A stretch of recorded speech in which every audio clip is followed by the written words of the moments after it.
Pemerintah akhirnya memastikan jadwal pencairan gaji ke-13 tahun 2026.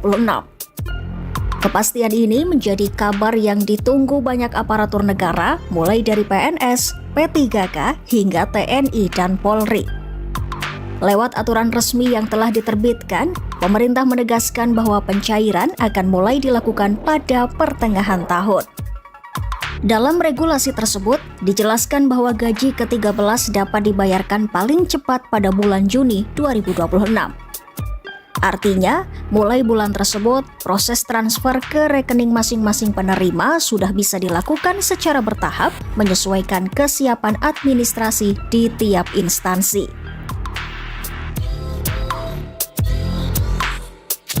Gaji ke-13 tahun 2026 tidak hanya diberikan kepada PNS. Pemerintah menetapkan cakupan penerima yang cukup luas. Selain pegawai negeri sipil, penerima juga mencakup P3K, prajurit TNI, anggota Polri, hingga pejabat negara.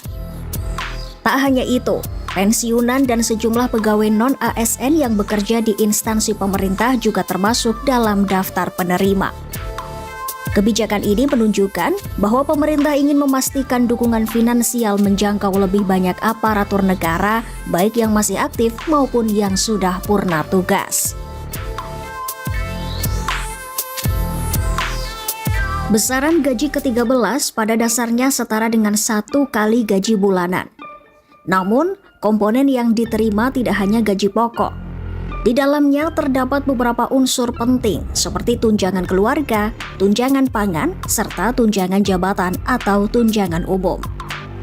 Selain itu, tunjangan kinerja juga ikut diperhitungkan dalam pembayaran meskipun tidak semua jenis tunjangan tambahan dimasukkan. Karena itu, nominal yang diterima tiap orang bisa berbeda-beda, tergantung golongan, jabatan, dan komponen tunjangan masing-masing. Untuk P3K terdapat aturan yang sedikit berbeda. Jika masa kerja belum mencapai 1 tahun penuh, maka gaji ke-13 diberikan secara proporsional sesuai lama bekerja. Sementara itu, bagi P3K yang masa kerjanya belum genap 1 bulan sebelum 1 Juni 2026, mereka belum berhak menerima gaji ke-13. Ketentuan ini dibuat untuk menjaga keadilan dalam perhitungan. Di lain sisi, untuk CPNS daerah yang dibiayai melalui APBD, komponen yang diterima umumnya sama.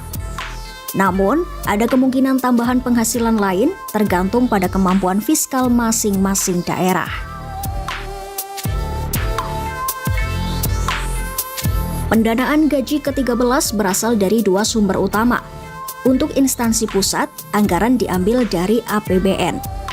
Sementara itu, pemerintah daerah menggunakan APBD untuk membiayai pencairan di wilayah masing-masing.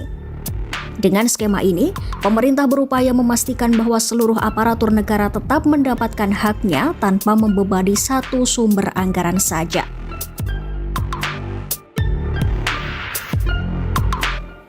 Masih banyak yang mengira gaji ke-13 sama dengan THR, padahal keduanya berbeda.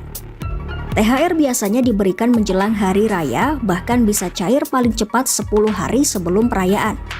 Sedangkan gaji ke-13 umumnya diberikan pada bulan Juni.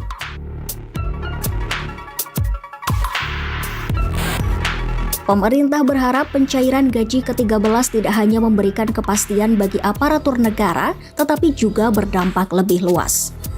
Tambahan penghasilan ini diharapkan mampu meningkatkan daya beli masyarakat. Dengan meningkatnya konsumsi rumah tangga, roda perekonomian nasional pun ikut terdorong. Hal ini penting, mengingat konsumsi masyarakat masih menjadi salah satu penopang utama pertumbuhan ekonomi Indonesia. Dengan jadwal yang sudah ditetapkan, aparatur negara kini memiliki gambaran jelas kapan gaji ke-13 akan cair. Meski nominalnya berbeda-beda, kehadiran tambahan penghasilan ini tetap menjadi momen yang dinantikan setiap tahun. Download Tribun X sekarang, menghadirkan lokal menjadi Indonesia.